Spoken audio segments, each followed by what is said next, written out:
Welcome to the Windows Computer and Technology channel. And for those that are asking what's the future from here on Windows 10, so on Windows 10, of course, you have two types of people right now on Windows 10. Those that can go to Windows 10, to Windows 11, they have the minimum requirements but do not want to, or those that can go to Windows 11 but just aren't offered Windows 11 right now and still on Windows 10. And you have the category of unsupported devices that will not be offered Windows 11, and unless you force it in some way, you'll be on Windows 10. What's the future from here? What's the next step? The next step is 21H2. So 21H2, I see a lot of posts, people saying, well, this is not a thing. It's not going to happen. Yes, it is going to happen. It is soon to be released. To give you an idea, last year, 20H2 arrived on October 20th. So just shows that this year could be kind of the same path if you want. So some say it could be today with Patch Tuesday. I don't think it will be. Maybe next week is pretty much when it's going to happen. There's a lot of things Microsoft are looking at, the telemetry, Windows 11 upgrades. And today there'll be the Patch Tuesday updates that I'm going to be examining. So next week could actually be the 21H2. Of course, a lot of you are asking me in 21H2, what is that going to bring? So, of course, most of you are either on 20H2, which is last year, or 21H1, which is the May 2021 update that we had this year. So depending on that, you're in 1904.2 or 1904.3.1266, and that's going to change today because we're going to have security updates happening a little later on today.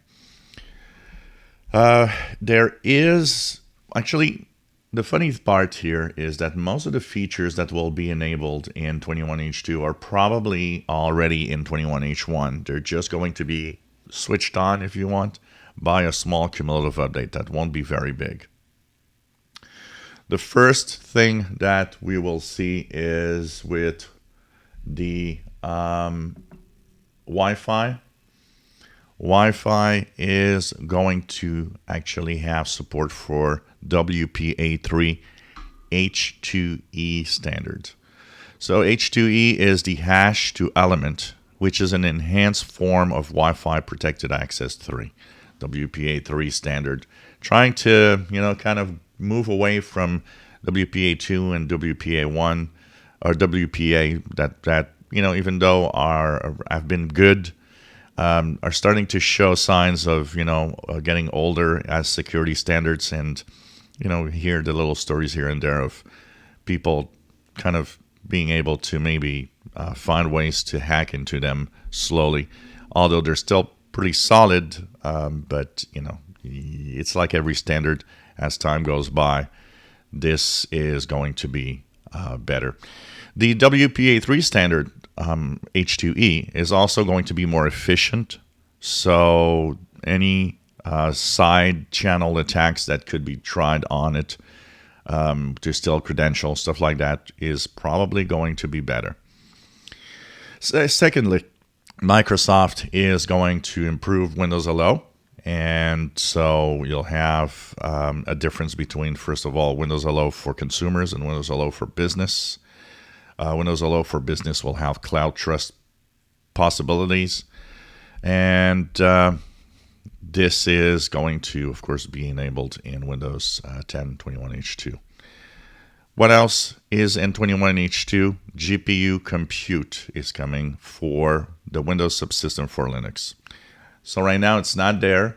What's GPU compute? If you actually enable the Windows subsystem for Linux in Windows 10, what happens is that most of the computing or all of the computing is done within the processor, your CPU, the brain of your machine.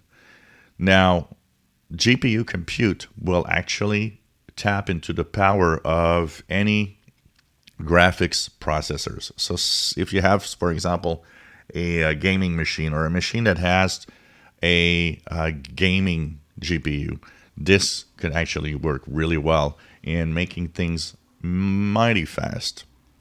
What happens is that when you're in the Windows subsystem for Linux and you have some computational, software, something that needs to really tap into the power of your CPU, you'll be able to use also the graphics processor CPU, because the GPU is a CPU. It's like the Intel processor, for example. It's just that it was designed to be for gaming purposes, and they are very powerful today. So by having the GPU compute capabilities, anybody using the Windows subsystem for Linux can actually have their software and anything that they do, the work that they do there,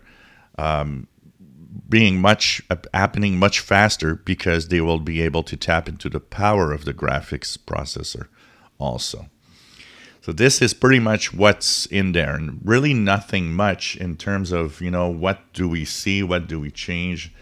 Visually, nothing different. The start menu is going to stay the same, and the action center and the way things are going to remain the way they are. Some people were hoping that, we might have some of the, graphics options and some of the UI changes in Windows 11.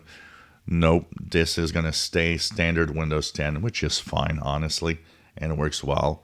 So small update. It will be a very small cumulative update, and when it actually is released, will probably be pushed slow at the beginning, so not everybody's going to see it, and then it's going to increase its adoption speed for that. Remember, last thing to remember is that if you are on version 2004, that's the first version of last year, you have still 2 monthly patches left after October. You'll have November, and then you'll have December, and then end of support. You'll need to move on to at least 20H2 or 21H1, or in this case, probably 21H2 also.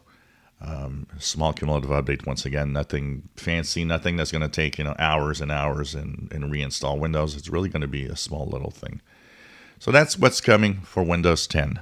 If you enjoy our videos, please subscribe, give us thumbs up. Thank you for watching.